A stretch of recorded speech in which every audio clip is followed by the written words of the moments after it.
बिस्मिल्लाहिर्रहमानिर्रहीम। नाज़रीन अस्सलामु अलैकुम वरहमतुल्लाहि वबरकातुहू।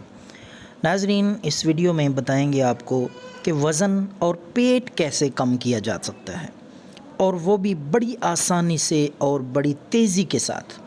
लोग मुख्तलिफ़ हर्बे इस्तेमाल करते हैं, मुख्तलिफ़ मेडिसन इस्तेमाल करते हैं, लेकिन पेट कम होने का नाम नहीं लेता। तो आज इस वीडियो में वो तरीका बताने जा रहे हैं जिससे चंद दिनों में वज़न भी और पेट भी इंशाअल्लाह साथ लग जाएगा। तो आपने शलजम ले लेने हैं, जिनको पंजाबी में गोंगलू भी कहते हैं। शलजम आपने काट के छोटे छोटे टुकड़े बना लेने। तो उन टुकड़ों पे आपने सबसे पहले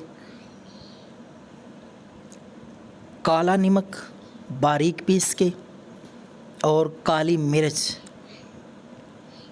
बारीक पीस के, हस्बे ज़रूरत जितने शलजम हो उसके मुताबिक, एक चुटकी नमक और एक चुटकी काली मिर्च, उन पे छिड़क के शलजम के टुकड़ों पे। उसके बाद आपने एक अदद नींबू का बीज निकाल के आपने रस जो है वो ऊपर निचोड़ना है, आधे नींबू का।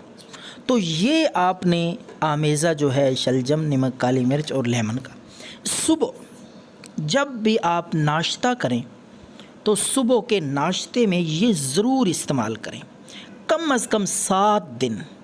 उसके बाद आप वेट करें, अपना वज़न चेक करें, फिर देखें हैरत अंगेज़ रिज़ल्ट कि कितनी तेज़ी के साथ जो वज़न है और पेट है वो कम हुआ है। तो ये आप लगातार करते रहें, दुआओं में याद रखें। अल्लाह।